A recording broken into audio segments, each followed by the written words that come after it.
여러분, 우리가 살아가면서 가장 믿고 의지했던 사람에게, 그것도 단단한 피로 맺어진 가족에게 가슴이 찢어지는 깊은 상처를 받아본 적이 있으신가요?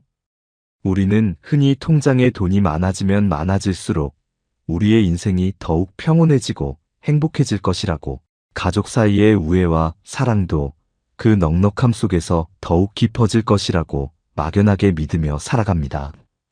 하지만 우리가 발을 딛고 살아가는 이 냉혹한 현실은 우리의 순진하고도 안일한 기대와는 전혀 다른 방향으로 매섭게 흘러가곤 합니다.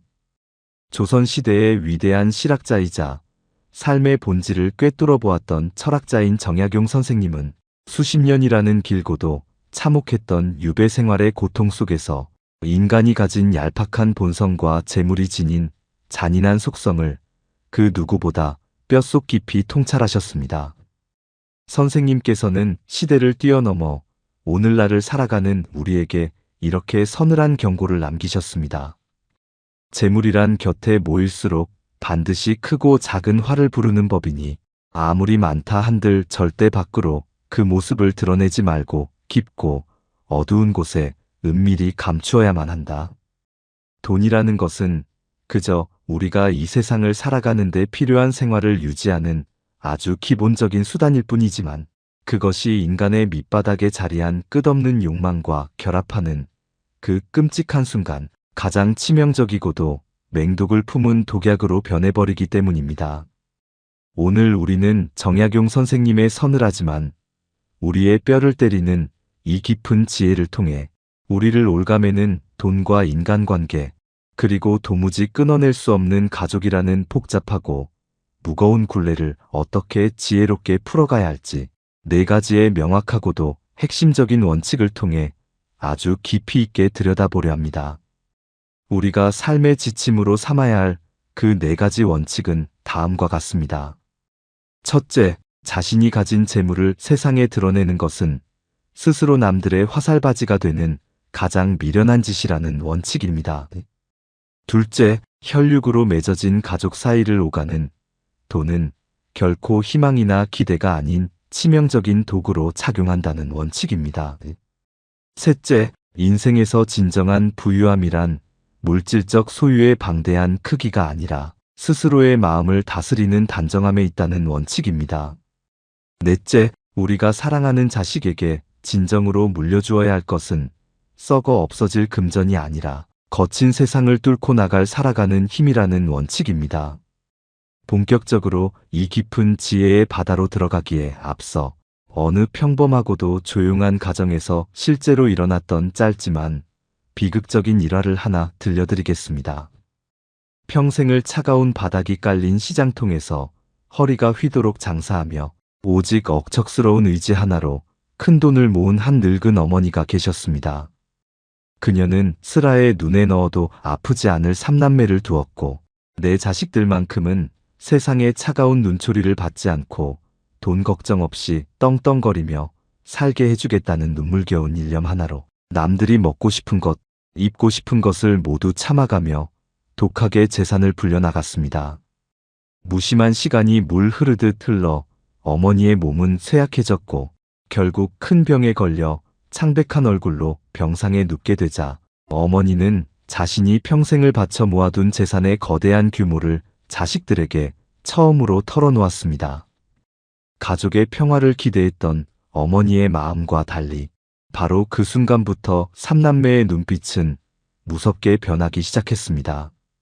어머니의 고통스러운 숨소리와 병간호는 완전히 뒷전으로 밀려났고 누가 어머니의 남은 유산을 한 푼이라도 더 많이 차지할 것인지를 두고 매일같이 조용한 병실에서 짐승처럼 고성을 지르며 물어뜯고 다투기 시작했습니다. 급기야 피를 나눈 형제들끼리 서로를 차가운 법정에 세우겠다는 살벌한 폭언이 오갔고 어머니는 육신을 갉아먹는 병마의 끔찍한 고통보다 자신의 피와 땀이 서린 돈 때문에 자식들이 돌이킬 수 없는 원수가 되어가는 참혹한 모습을 바라보며 세상 그 어떤 지옥보다 더 큰 절망 속에 피눈물을 흘리며 쓸쓸히 두 눈을 감으셔야 했습니다. 이 끔찍하고도 비극적인 일화는 우리 주변의 건너편 집에서 너무나도 흔하게 일어나는 결코 남의 이야기가 아닌 바로 우리 모두의 서글픈 현실입니다. 도대체 왜 인간은 이토록 어리석은 비극을 끊임없이 반복하며 살아가는 것일까요? 지금부터 정약용 선생님의 시간을 초월한 지혜를 빌려 우리의 삶을 파괴하는 그 근본적인 이유와 우리가 나아가야 할 해결책을 하나하나 섬세하게 짚어보겠습니다. 첫째, 자신이 가진 재물을 세상에 드러내는 것은 스스로 남들의 날카로운 화살바지가 되는 가장 미련한 짓이라는 원칙입니다. 우리가 살아가는 주변을 가만히 둘러보면 운이 좋아 주식 투자로 큰 돈을 만졌다거나 조상 대대로 물려받은 땅값이 갑자기 폭등하여 하루아침에 벼락부자가 되었다며 은연중에 혹은 아주 대놓고 자신의 넘치는 재력을 사방에 과시하려는 사람들을 심심치 않게 찾아볼 수 있습니다. 오랜만에 열린 가까운 친척들의 모임이나 친구들의 동창회에 나가서도 자신이 이번에 새로 뽑은 최고급 승용차의 가격을 넌지시 대화 속에 흘리거나 강남 한복판에 새로 이사한 아파트의 넓은 평수를 자랑스레 떠벌리는 마치 텔레비전 속의 과장된 드라마에서나 나올 법한 유치한 상황들은 우리의 평범한 일상 속에서도 너무나 자주 그리고 아주 노골적으로 벌어지고 있습니다. 이런 사람들은 다른 사람들이 겉으로 고개를 끄덕이며 자신을 우러러보고 속으로는 한없이 부러워하며 자신을 특별한 존재로 대우해 줄 것이라는 아주 거대하고도 멍청한 착각 속에 깊이 빠져 있습니다. 물론 그들이 처음 성공의 소식을 알렸을 때는 주변에서 억지 웃음을 지으며 축하의 인사를 건네고 정말 대단한 능력을 가졌다고 치켜세우는 사람들이 분명 몇몇은 있을 것입니다. 하지만 사람의 마음이라는 것은 참으로 간사하고도 어두운 습성을 지니고 있어서 타인의 눈부신 성공과 넘치는 부를 자신의 일처럼 진심으로 온전히 기뻐해주는 이는 이 넓은 세상에서 안타깝게도 극소수에 불과하다는 것이 뼈아픈 현실입니다. 그들의 등 뒤에서는 속으로 시커먼 질투의 불길이 무섭게 타오르고 도대체 왜 나에게는 저런 기막힌 행운이 오지 않는가 하는 세상에 대한 억울함과 잘나가는 상대방에 대한 알 수 없는 깊은 미움이 스멀스멀 싹트기 시작합니다. 정약용 선생님께서는 유배지의 고독 속에서 인간이 가진 이러한 얄팍하고도 이기적인 본성을 너무나도 정확하게 마치 예리한 칼로 해부하듯 꿰뚫어 보고 계셨습니다. 선생님께서는 멀리 떨어진 유배지인 강진의 다산초당에서 늘 마음 한구석에 품고 있던 두 아들에게 쉼없이 보내는 편지를 통해 끊임없이 엄하게 당부하셨습니다. 세상의 재물이란 마치 피냄새를 진동시키는 향기로운 고깃덩어리와 같아서 그것을 널어놓는 순간 온갖 더러운 파리떼가 꼬이고 굶주린 들짐승들이 미친 듯이 모여들기 마련이다.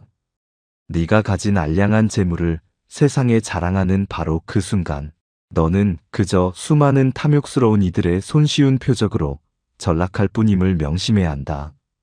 정말 그렇습니다. 자신이 가진 화려한 것을 세상 밖으로 드러내는 그 교만한 순간부터 평온하고 잔잔했던 개인의 삶에는 돌이킬 수 없는 깊은 금이 가기 시작합니다. 10년 넘게 소식 한 번 없던 오랜 친구는 갑자기 친한 척 연락이 와서 당장 급한 돈을 빌려달라고 바짓가랑이를 붙잡고 매달릴 것이고 평소에는 인사도 제대로 나누지 않던 먼 친척들은 자신들의 새로운 사업 자금을 대달라며 매일같이 찾아와 무언의 압박을 가할 것입니다. 만약 당신이 스스로의 재산을 지키기 위해 그들의 뻔뻔한 부탁을 단호하게 거절한다면 그들은 언제 웃었냐는 듯 돌변하여 돈 좀 벌었다고 친척도 몰라보고 유세를 떠느냐며 개구리 올챙이 적시절은 까맣게 잊은 배은망덕한 놈이라는 비수 같은 비난의 화살을 사방에서 쏘아댈 것입니다. 그렇다고 마음이 약해져서 한두 번 도와주기 시작하면 상황은 더욱 끔찍해집니다. 도와주면 도와준 대로 그들의 얄팍한 고마움은 아침 이슬처럼 잠시뿐이고 시간이 지날수록 더 크고 무리한 것을 당연하다는 듯이 요구하거나 빌려간 돈을 갚기는커녕 오히려 화를 내어 결국 소중했던 관계가 비참하게 파탄나고 맙니다. 이러지도 저러지도 못하는 스스로 파놓은 진퇴양난의 지옥 같은 늪에 깊숙이 빠져버리게 되는 것입니다. 돈이 많다는 사실을 자랑하는 것은 결국 자신의 목을 올가매는 보이지 않는 두꺼운 밧줄을 그 누구도 아닌 스스로의 손으로 정성껏 만들어 목에 거는 자의 행위와 조금도 다를 바가 없습니다. 당신의 지갑에 돈이 두둑하다는 사실은 타인의 눈에는 잠시 부러움의 대상일지 모르나 결국 그것은 인간의 밑바닥에 숨겨진 시기심과 탐욕이라는 가장 날카롭고 무서운 칼날이 되어 당신이 방심하는 사이 언제든 당신의 등 뒤를 노리게 됩니다. 정약용 선생님은 일찍이 인간의 어리석음을 꼬집으며 또한 이렇게 준엄하게 말씀하셨습니다. 스스로 부유함을 참지 못하고 사방에 자랑하는 자는 자신의 영혼이 얼마나 천박하고 가난한지를 온 세상 사람들에게 떠들썩하게 광고하는 것과 같다.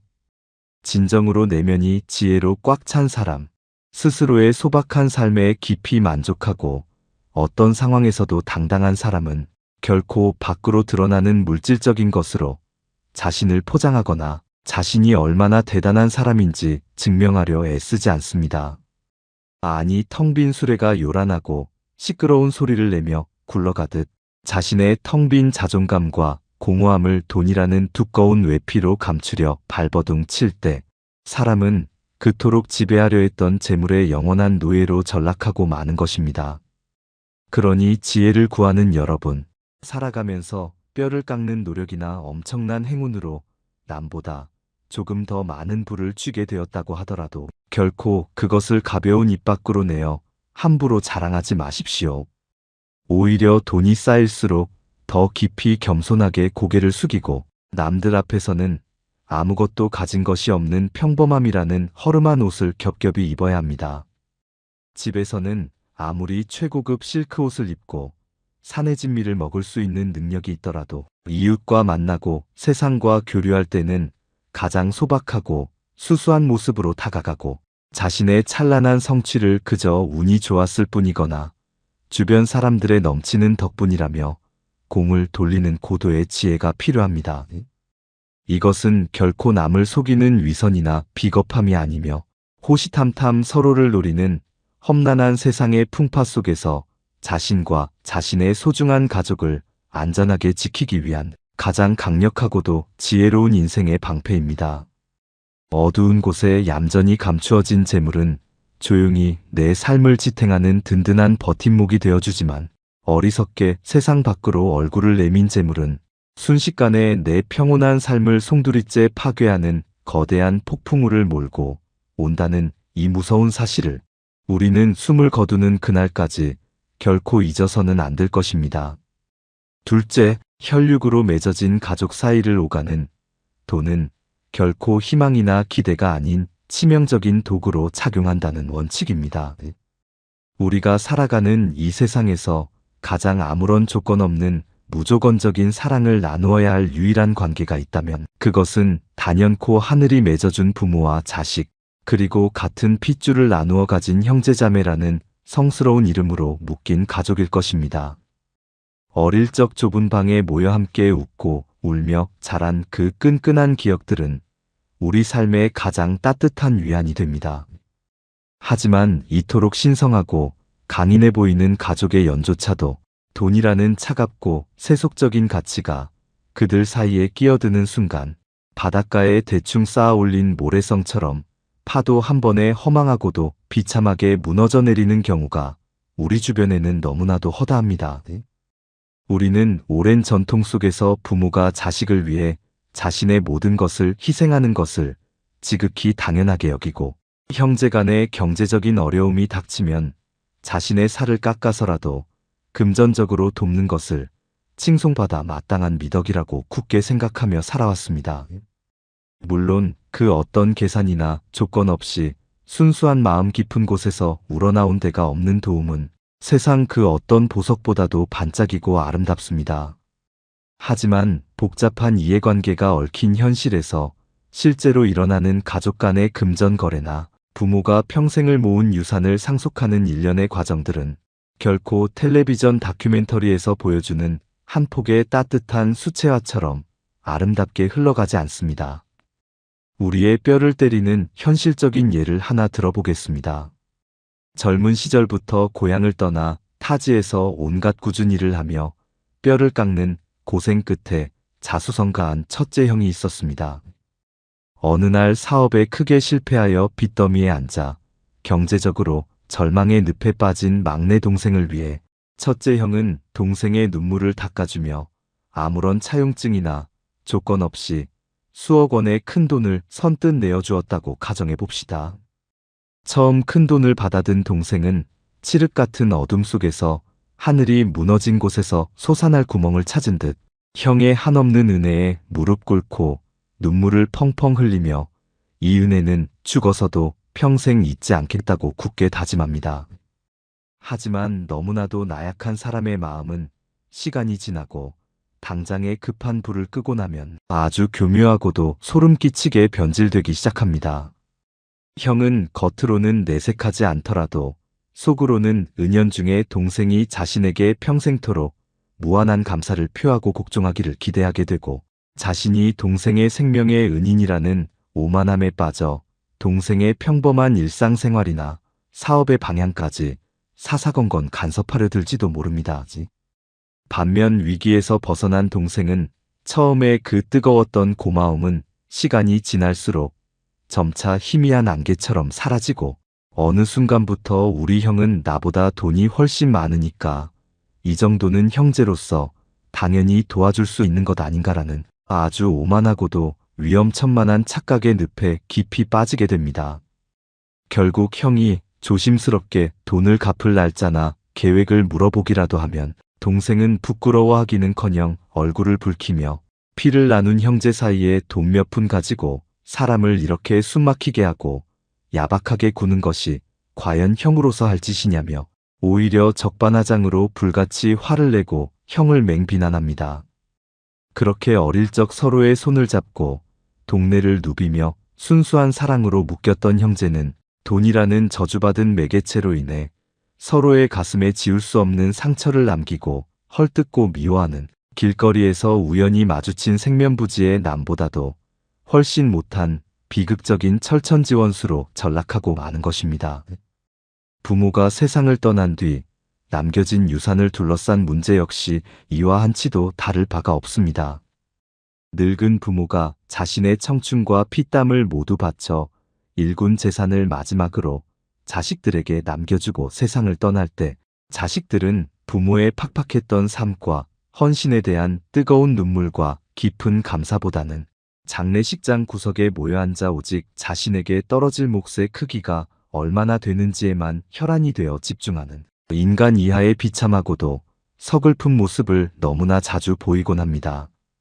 내가 집안의 기둥인 장남이니까 당연히 더 가져야 한다. 너희들이 바쁘다고 외면할 때 내가 부모님을 곁에서 모시고 더 자주 찾아뵀으니까 내 몫이 커야 한다. 지금 당장 내 사업이 위태롭고 형편이 가장 어려우니까 나에게 몰아주어야 한다라는 각자의 이기적이고 뻔뻔한 정당성만을 목청껏 내세우며 아직 온기가 채 가시지도 않은 부모의 영정사진 앞에서도 한치의 양보조차 없는 피 튀기는 지옥의 전쟁을 치릅니다. 정약용 선생님께서는 인간 사회에서 벌어지는 이러한 가족 간의 잔혹한 비극을 그 누구보다 깊이 통탄하고 슬퍼하셨습니다. 선생님께서는 끝이 보이지 않는 유배의 끔찍한 고통 속에서도 한양에 남겨진 자식들에게 끊임없이 보내는 서간을 통해 다음과 같은 피를 토하는 심정의 절절한 가르침을 남기셨습니다. 가족이라는 이름 아래 형제간의 재물을 나누고 그것을 통해 알량한 보답의 마음을 기대하는 것은 보이지 않는 곳에서 서로의 가슴에 깊은 비수를 꽂기 위해 매일 밤 차가운 칼을 가는 미련한 행위와 같다. 신성해야 할 형제 사이에 더러운 재물로 얽히고 설키는 바로 그 순간 어릴 적부터 쌓아온 맑은 혈육의 정은 겨울밤의 얼음처럼 싸늘하게 식어버리고 오직 서로를 뜯어먹으려는 짐승과도 같은 무서운 탐욕만이 그 자리에 남게 될 뿐이다. 가족이란 험난한 세상 속에서 지친 몸을 뉘고 서로의 존재 자체만으로도 따뜻한 위로가 되어야 하는 마지막 안식처입니다.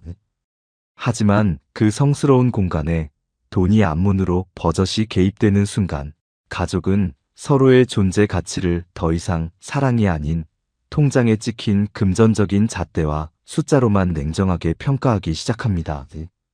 조건 없어야 할 부모의 사랑은 물려줄 수 있는 부동산과 유산의 크기로 철저하게 계산되고 형제 간의 깊은 우애는 당장 급할 때 빌려줄 수 있는 통장 잔고의 액수로만 그 진정성을 증명받아야 하는 정말이지 너무나도 서글프고 잔인한 현실에 직면하게 되는 것입니다. 그렇다면 우리는 이 냉혹한 돈의 위협으로부터 가족이라는 인생의 가장 소중한 울타리를 지켜내기 위해 과연 돈 앞에서 어떤 지혜로운 태도를 굳건히 취해야 할까요?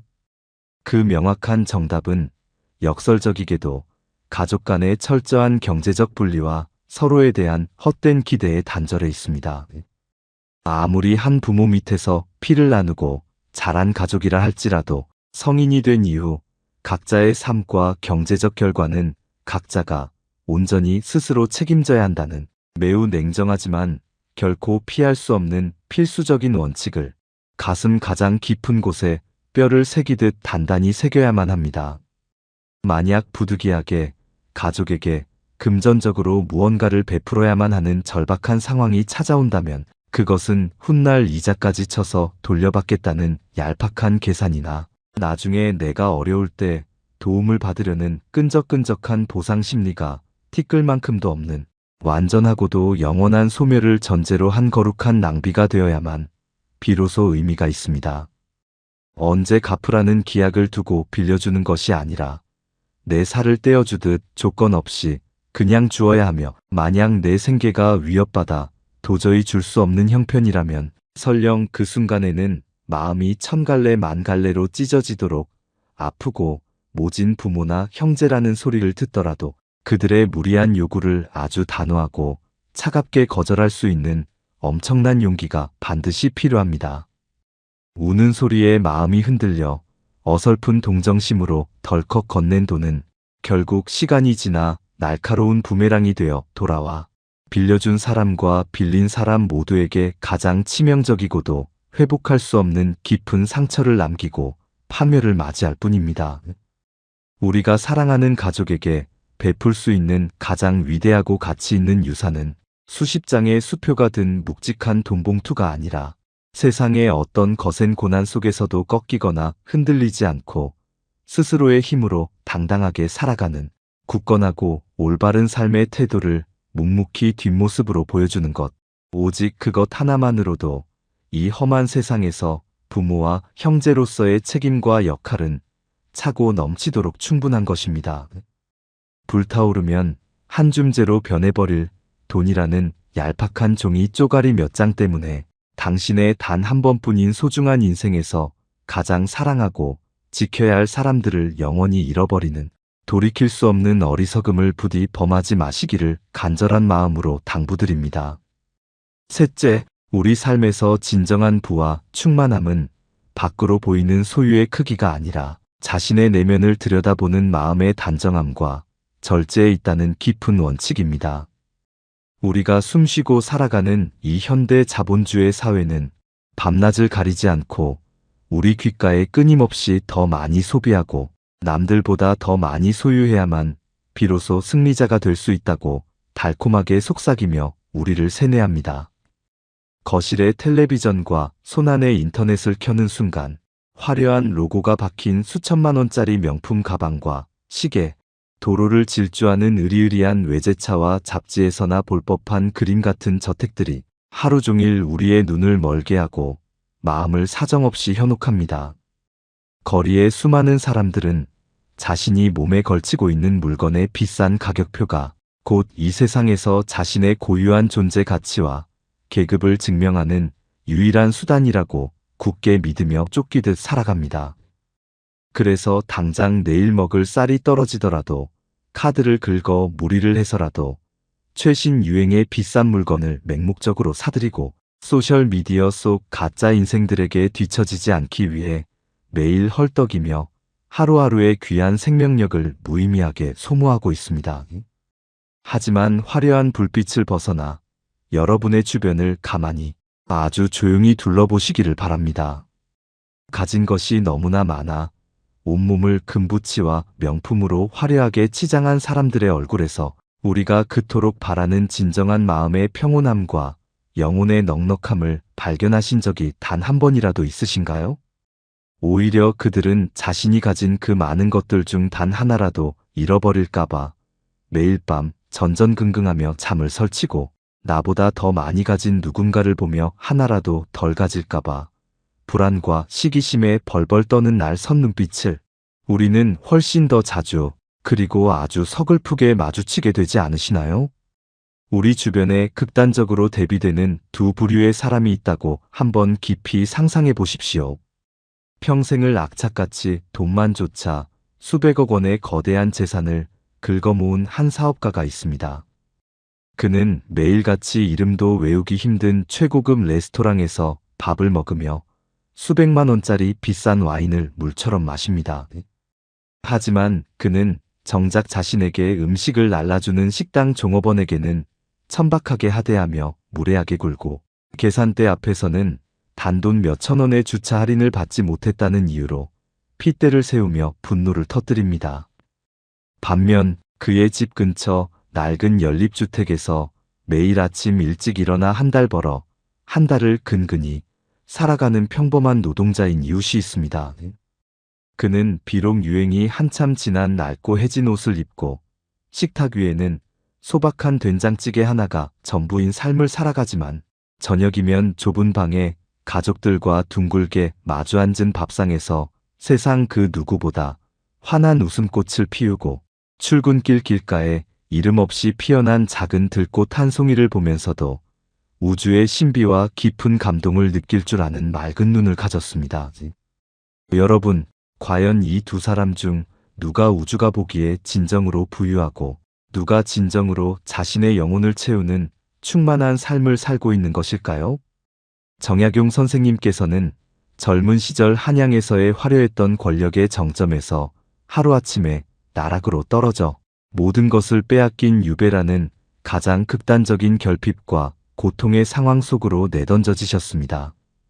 하지만 선생님께서는 그 지독한 절망 속에서도 결코 오히려 삶의 본질을 꿰뚫는 위대한 진리를 발견해내셨습니다. 선생님께서는 자신이 처한 비참한 가난을 세상을 향해 원망하지 않으셨고 화려하고 배불렀던 과거의 벼슬아치 시절을 밤마다 그리워하며 눈물로 슬퍼하지도 않으셨습니다. 오히려 밥술조차 넘기기 힘든 그 지독한 물리적 결핍 속에서 자신의 복잡한 내면을 거울처럼 맑게 정화하고 흔들리는 촛불 아래서 밤새워 학문에 정진하며 스스로의 영혼을 강철처럼 더욱 단단하게 벼려내셨습니다. 정약용 선생님은 일찍이 재물의 허상을 경계하며 이렇게 날카롭게 갈파하셨습니다. 몸을 감싸는 사치와 남에게 보여주기 위한 헛된 허영은 결국 인간의 맑은 영혼을 뿌리째 갉아먹는 치명적인 독버섯과도 같다. 인생에서 진정한 부유함이라는 것은 밖으로 돌아다니며 구하는 썩어질 물질이 아니라 비록 가진 것이 적더라도 스스로 깊이 만족할 줄 아는 안분지족의 굳건한 마음가짐, 그 한가운데에 조용히 자리하고 있다. 몸가짐의 검소함을 인생의 바탕으로 삼아 스스로의 삶을 깨끗하게 정돈할 때 비로소 나약한 인간은 끝없이 요동치는 재물의 헛된 노예가 아닌 온전한 주인이 될 수 있는 법이다. 선생님의 말씀처럼 정말 그렇습니다. 우리가 그토록 목말라 하는 재물이라는 것은 짠 바닷물과 같아서 마시면 마실수록 갈증이 해소되기는커녕 우리의 목을 타들어가게 하는 더욱 극심하고 고통스러운 갈증을 유발할 뿐입니다. 수단과 방법을 가리지 않고 아무리 많은 재산을 긁어모아 커다란 창고를 빈틈없이 가득 채운들 인간의 마음속 가장 깊은 곳에 자리 잡은 끝없는 탐욕의 거대한 구멍을 깨달음으로 메우지 못한다면 그 사람은 평생을 금화더미 위에서 굶주려 죽어가는 가장 비참하고 가련한 빈자와 조금도 다를 바가 없습니다. 반대로 세속적인 기준으로 보았을 때 내가 지금 당장 가진 것이 비록 남들 눈에 보잘것없이 초라해 보일지라도 나에게 주어진 오늘 하루의 생명과 이 작은 것들에 마음 깊이 진심으로 감사하고 지루하게 반복되는 일상의 아주 작고 사소한 순간들 속에서 반짝이는 기쁨을 스스로 찾아내어 발견할 줄 아는 사람은 이 세상 그 어떤 거대한 궁전에 사는 갑부보다도 훨씬 더 아름답고 풍요로운 영혼의 성을 가진 사람입니다. 우리는 한 인간이 돈을 다루고 대하는 태도만 보아도 그 사람이 살아온 궤적과 인격, 그리고 삶을 대하는 철학의 깊이를 단번에 꿰뚫어 알아차릴 수 있습니다. 돈을 쓸 때의 조그만 행동 하나하나에는 그 사람이 평생 품어온 가치관이 아주 고스란히 숨김없이 묻어나기 때문입니다. 오직 자신의 부풀려진 허영심을 찰나의 순간 채우기 위해 룸살롱이나 명품관에서 헛되이 돈을 물쓰듯 흩뿌리는 자는 속이 텅 비어 썩어가는 것만 화려한 징그러운 빈 껍데기일 뿐이며 정작 돈을 가치 있게 써야 할 곳, 즉 자신의 내면을 지식으로 성장시키거나 추위에 떠는 어려운 이웃에게 따뜻한 국밥 한 그릇을 대접하는 데는 지갑에 끈을 굳게 걸어 잠그는 자는 가장 인색하고도 비루하여 곁에 두어서는 안 될 병든 영혼을 가진 자입니다. 돈은 우리의 물리적인 삶을 조금 더 윤택하고 편리하게 만들어주는 차가운 도구일 뿐이지 결코 우리의 고귀한 생각과 영혼을 발 아래 두고 지배하는 무서운 주인이 되게끔 내버려 두어서는 안 됩니다. 정약용 선생님께서 일생을 바쳐 완성하신 철학의 핵심은 결국 가장 완벽한 형태의 단순함과 자발적인 가난을 뜻하는 청빈한 검소함으로 아름답게 귀결됩니다. 우리 삶을 짓누르는 수많은 불필요한 장식들과 물건들을 과감하게 하나둘 쓰레기통에 걷어낼 때 비로소 수북한 먼지와 물건들에 가려져 빛을 보지 못했던 내면 깊은 곳에 찬란하고도 아름다운 빛이 천천히 세상 밖으로 드러나기 시작합니다. 몸을 휘감는 수백만 원짜리 비싼 옷으로 자신을 억지로 감싸고 위장하기보다는 오랜 세월을 견뎌낸 깊이 있는 고전의 독서로 내면의 지성을 묵직하게 채우고 소화도 되지 않는 기름진 화려한 만찬을 남들에게 보여주기 위해 즐기기보다는 내가 진심으로 사랑하고 아끼는 사람과 툇마루에 마주 앉아 조용히 나누는 소박하고 따뜻한 차 한 잔의 여유에서 우리는 비로소 인생이 주는 가장 달콤하고도 진짜 배기인 참맛을 온몸으로 느낄 수 있습니다. 여러분, 지금 잠시 두 눈을 감고 자신이 두 손에 꽉 쥐고 놓지 않으려 발버둥 치는 것들을 한번 가만히 머릿속으로 내려다 보십시오. 그 수많은 집착과 물건들 중에서 당신의 영혼을 진정으로 기쁘게 하고 미소 짓게 하는 것은 과연 몇 개나 남아 있습니까? 보여주기 위한 소유의 무거운 무게에 매일 숨막히게 짓눌려 결국 스스로의 맑은 본성을 잃어버리지 않도록 지금 당장 마음속에 가득 찬 쓰레기 같은 욕망의 방을 미련 없이 비우고 깨끗하게 쓸고 닦아 정돈하는 연습을 바로 오늘부터 당장 시작해야만 합니다. 스스로의 소박한 삶에 떳떳하고 당당하며 내면의 지혜가 충만하게 차오른 사람은 통장의 잔고나 돈이라는 외부의 변덕스러운 조건에 결코 이리저리 흔들리지 않는 거센 비바람을 맞고도 끄떡없는 거대한 바위처럼 굳건하고 단단한 행복을 누리며 살아갈 수 있습니다. 그것이 바로 정약용 선생님께서 유배지의 모진 바람 속에서 스스로 증명하고 우리에게 일러주신 거친 세상의 요동치는 풍파 속에서도 결코 흔들리거나 부서지지 않는 인간이 도달할 수 있는 가장 완전하고도 아름다우며 고귀한 형태의 진정한 부유함입니다. 넷째, 우리가 눈에 넣어도 아프지 않을 자식에게 최종적으로 물려주어야 할 것은 번쩍이는 금전이 아니라 어떤 고난도 뚫고 나갈 튼튼한 살아가는 힘이라는 철칙과도 같은 원칙입니다. 이 세상에 숨쉬는 모든 부모는 자신의 분신과도 같은 자식이 자신이 겪었던 끔찍한 가난과 굴욕을 덜 겪고 거친 세상에서 남들보다 덜 고생하며 누구보다 평탄하고 풍요롭고 안락한 삶을 살아가기를 매일 밤 하늘에 기도하며 간절히 소망합니다. 그래서 자신이 젊은 시절 맨몸으로 부딪혀 겪었던 뼈저린 가난의 지긋지긋한 굴레를 내 대에서 완벽하게 끊어내고자 문자 그대로 자신의 뼈를 깎고 피와 땀을 짜내는 상상할 수 없는 고통을 말없이 감내하며 밤낮도 주말도 없이 기계처럼 일하여 통장의 재산을 무섭게 모아나갑니다. 그리고 내가 늙고 병들어 죽기 전 그 모은 막대한 재산을 자식의 이름으로 온전히 물려주는 것을 이 땅의 부모로서 반드시 완수하고 죽어야 할 가장 위대하고도 거룩한 마지막 의무라고 종교처럼 맹신하며 살아갑니다. 하지만 우리의 이성으로 한번 차갑게 돌아봅시다. 과연 부모의 피땀 어린 엄청난 재산을 고스란히 아무 노력 없이 물려받은 자식의 삶이 부모가 밤마다 기도했던 그 간절한 기대처럼 마냥 행복하고 평탄하기만 할까요? 조금만 고개를 돌려 우리 주변을 둘러보면 부모의 어긋난 사랑이 만든 참혹하고 안타까운 현실을 너무나도 쉽고 씁쓸하게 목격할 수 있습니다. 능력 있는 부모로부터 일찍이 평생을 놀고 먹어도 남을 큰 재산을 조건 없이 증여받아 뙤약볕 아래서 땀 흘려 일하는 노동의 신성한 고통과 작은 것을 이루었을 때의 그 짜릿한 성취감을 태어나서 단 한 번도 경험해 보지 못한 불행한 청년이 있습니다. 그는 어린 시절부터 경제적인 결핍이라고는 전혀 모른 채 너무나도 풍족하게만 자라며 세상의 모든 문제와 사람의 마음조차 돈으로 쉽게 해결하고 살 수 있다는 아주 오만하고도 뒤틀린 습성을 뼈 깊이 갖게 되었습니다.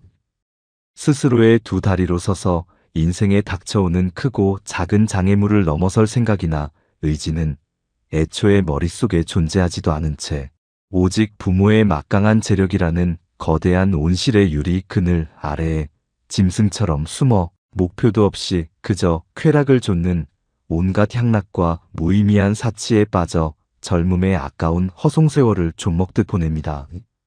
그러다 하늘을 가려주던 부모라는 거대한 보호망이 어느 날 갑자기 죽음으로 사라지거나 세상의 모진 풍파가 사업의 위기라는 이름으로 갑작스럽게 들이닥쳤을 때 그는 뺨을 때리는 모진 비바람을 단 하루도 견뎌내지 못하고 온실 속에서 비료만 먹고 자란 연약한 화초처럼 단번에 줄기가 꺾여 속절없이 시들어버리고 비참한 최후를 맞이하고 맙니다. 부모가 착각하여 자식에게 막대한 재물을 조건 없이 물려주는 것은 결국 거친 하늘을 날아야 할 자식의 등에 달린 날개를 부모 스스로 꺾어버리고 자신의 힘으로 푸른 하늘을 비행할 수 있는 위대한 기회를 자식으로부터 영원히 잔인하게 박탈해버리는 세상에서 가장 다정해 보이지만 실상은 가장 잔인하고도 지독하게 어리석은 독약 중의 독약이 될 수 있습니다. 정약용 선생님의 드라마틱한 인생과 실천적 삶은 이러한 측면에서 우리 현대인들에게 심장을 울리는 거대한 경종을 울립니다.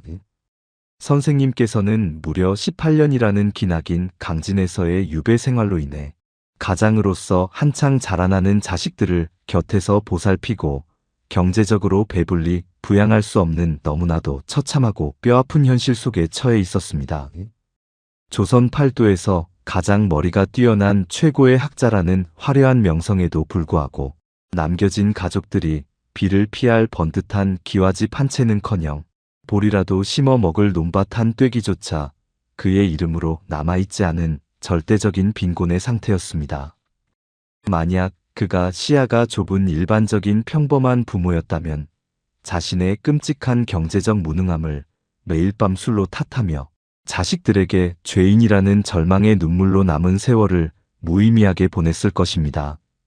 하지만 시대를 초월한 위대한 사상가이자 참된 아버지였던 정약용 선생님의 생각은 보통 사람들과는 완전히 차원이 달랐습니다.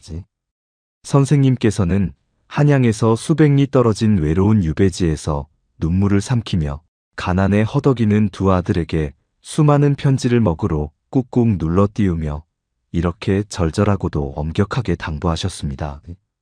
내 비록 권력을 잃고 귀양 온 죄인의 몸이 되어 너희에게 물려줄 비옥하고 기름진 땅과 빛나는 금은보화는 단 한 푼도 없으나 세월이 아무리 흘러도 결코 썩거나 누군가에게 빼앗기지 않을 가장 값지고 찬란한 유산을 너희에게 물려주려 한다.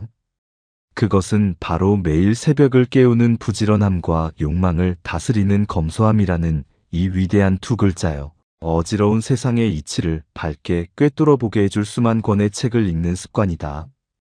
사람들이 그토록 목숨을 거는 눈앞의 재물은 아침에 맺혔다 해가 뜨면 사라지는 이슬처럼 덧없고 허망하게 사라지는 것이지만 치열한 독서로 머리에 가득 채운 지식과 고난 속에서 가슴에 단단히 품은 맑은 덕성은 이 세상 그 어떤 도둑이나 권력자도 결코 강제로 빼앗아갈 수 없는 영원하고도 절대적인 너희만의 위대한 재산이 될 것이다.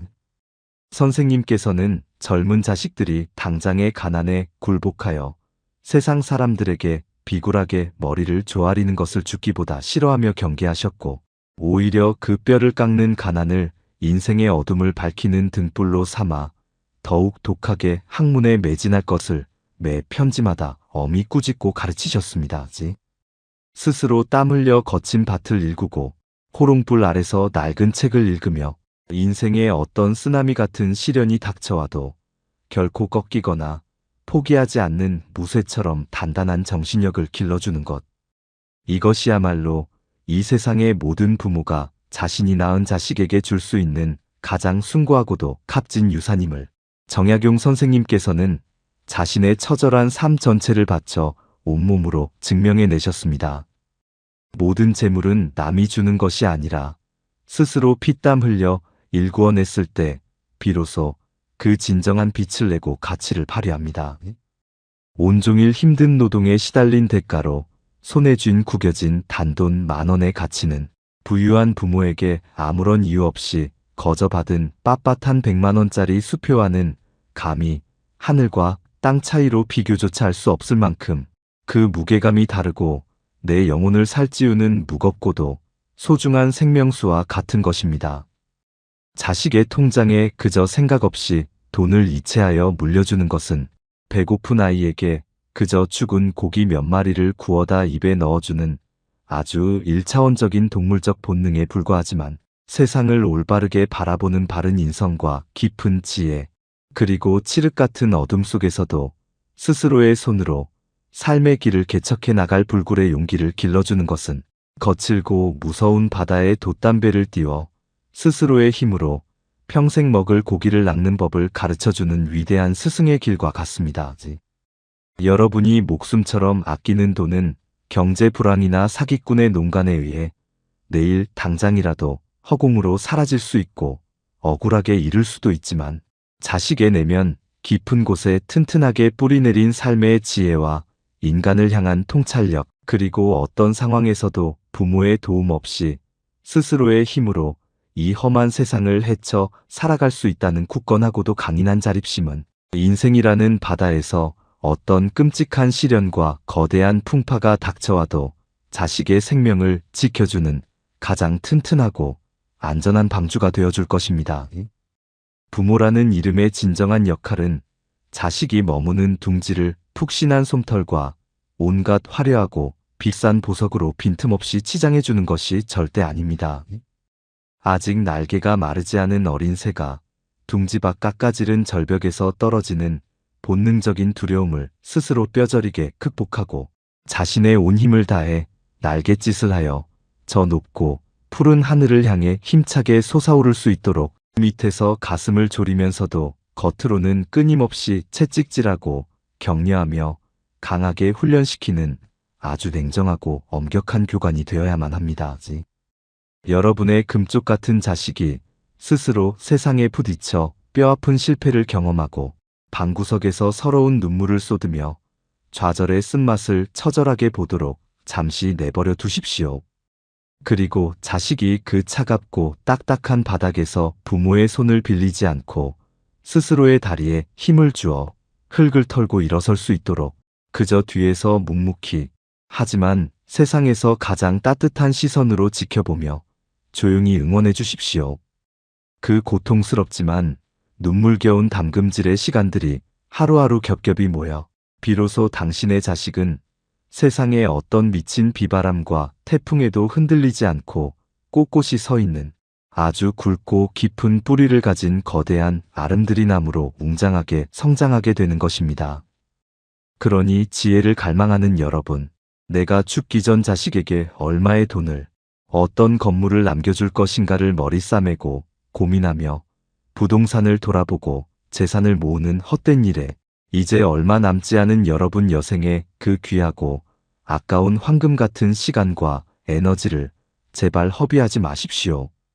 차라리 그 소중한 시간에 당신의 영혼을 살찌울 한 권의 좋은 책을 깊이 음미하며 읽고 아침 저녁으로 집 근처의 고요한 자연을 거닐며 맑고 평온한 정신을 스스로 가꾸며 자식들에게 돈 냄새가 아닌 늙어감의 아름다움, 즉 단정하고 품위 있게 그리고 욕심 없이 지혜롭게 나이 들어가는 훌륭한 부모의 숭고한 뒷모습을 보여주는데 온 힘을 다하십시오.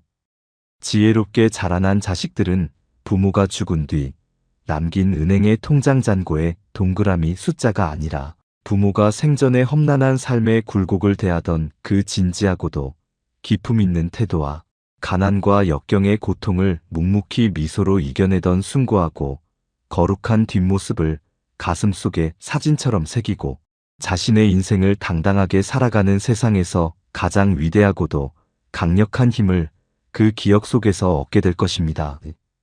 그것이야말로 200년 전 정약용 선생님께서 피눈물을 흘리며 우리 역사에 남기신 자식을 향한 인간의 가장 지혜롭고도 위대하며 영원히 변치 않을 진정한 사랑의 방식이기 때문입니다.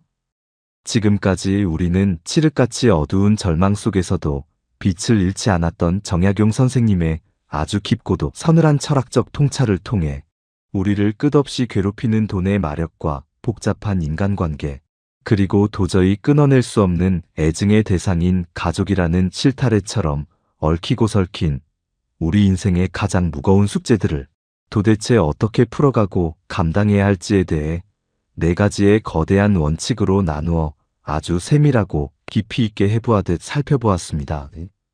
우리가 오늘 긴 시간 동안 함께 다룬 이 피가 되고 살이 되는 내용들을 여러분의 삶을 지키는 방패로 삼기 위해 다시 한번 마음속 가장 깊은 곳에 단단한 바위에 정을 쪼듯 새겨보겠습니다.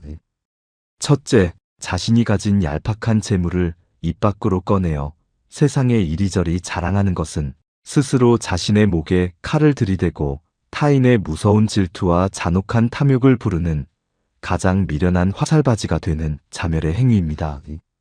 수중에 가진 것이 많아질수록 벼가 고개를 숙이듯 철저하게 자신을 낮추고 군중 속에 스스로의 흔적을 깊이 감추며 살아가는 지독한 평범함의 지혜를 반드시 훈련하고 발휘해야만 합니다.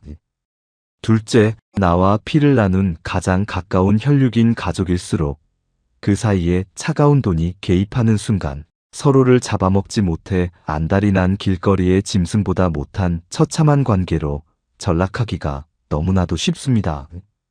따라서 가족이라는 이름 사이의 금전거래는 하늘이 무너져도 철저히 지양해야 하며 만약 목숨을 걸고 베풀어야 할 상황이라면 나중에 돌려받겠다는 어떠한 얄팍한 기대나 이기적인 보상 심리조차 남기지 않고 기억 속에서 온전히 지우고 잊어버릴 수 있는 완전한 희생의 사랑으로만 주어야 합니다.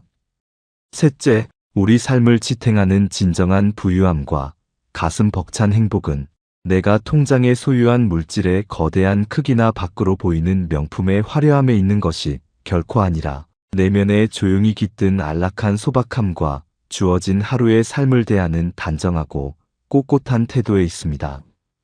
세상의 기준에 맞춘 가난을 조금도 부끄러워하지 않고 오히려 내 그릇을 넘어 넘쳐 흐르는 탐욕을 뱀보듯 경계하는 진정한 안분지족의 맑은 마음만이 짐승 같은 우리를 자유의 땅으로 이끌 수 있습니다.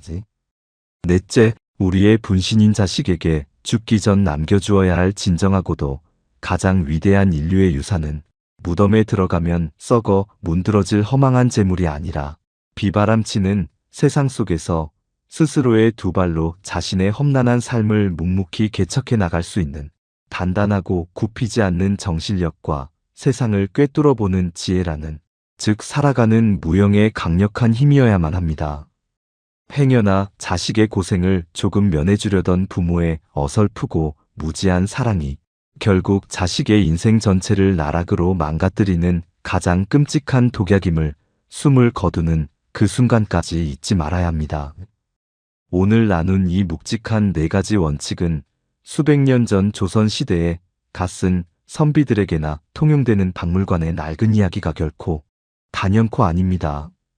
오히려 돈이면 무엇이든 다 살 수 있다는 저열한 물질 만능주의가 온 세상을 끔찍한 전염병처럼 뒤덮고 은행 잔고가 인간의 모든 가치와 존재의 이유를 결정하는 척도가 되어버린 이 비극적인 오늘날, 돈에 찔려 피 흘리고 상처받은 우리의 가엾은 영혼을 치유하고 흔들리는 삶의 중심을 단단한 반석 위에 바로잡아줄 우리 시대의 가장 시급하고도 생명줄처럼 절실한 오아시스의 생명수와 같은 위대한 지혜입니다.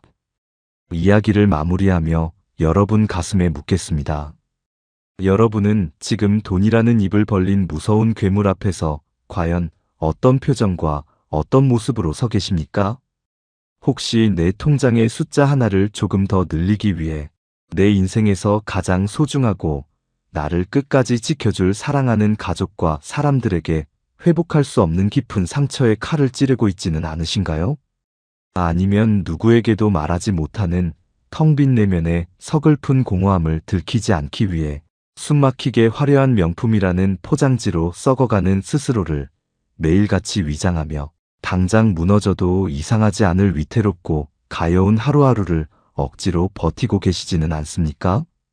정약용 선생님께서 그 기나긴 세월 동안 춥고 외로운 유배지의 모진 칼바람 속에서 뼈를 깎는 고통으로 길어올린 이 맑고도 서늘한 철학의 샘물이 세상의 욕망으로 탁해지고 지친 여러분의 마음을 구석구석 깨끗하게 씻어내는 아주 작지만 위대한 성찰의 계기가 되기를 진심으로 바랍니다.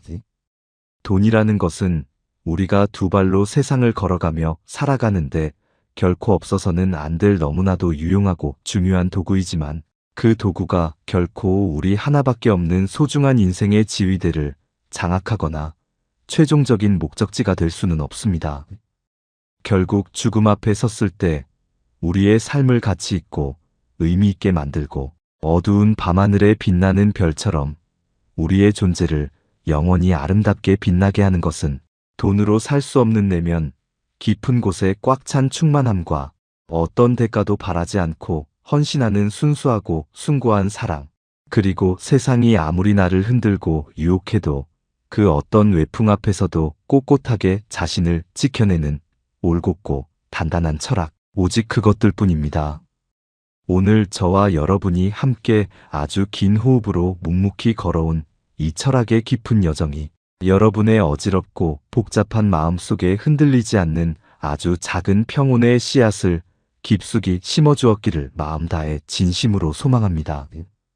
눈을 감고 조용히 스스로의 지난 삶의 발자취를 되돌아보고 앞으로 걸어갈 남은 삶의 나침반과 방향을 다시금 굳건하게 바로잡는 그 어떤 시간보다 소중하고도 빛나는 깨달음과 성찰의 시간이 되셨기를 간절히 바랍니다. 오늘 우리가 나눈 이 깊은 이야기가 험한 세상을 살아가는 여러분의 마음에 작지만 단단한 울림과 위로를 주었다면 구독과 좋아요로 이 지혜의 여정에 앞으로도 계속 함께해 주시기를 바랍니다. 앞으로도 여러분 삶의 무거운 짐과 어깨의 무게를 다정하게 덜어줄 깊고도 따뜻한 지혜의 말씀으로 변함없이 여러분의 일상에 조용히 찾아뵙겠습니다. 여러분이 앞으로 내딛는 모든 평온하고도 단단한 발걸음을, 그리고 돈으로부터 온전히 자유로워질 여러분의 찬란한 인생을 제 마음 가장 깊은 곳에서부터 온 힘을 다해 응원합니다. 깨달음의 광장이었습니다.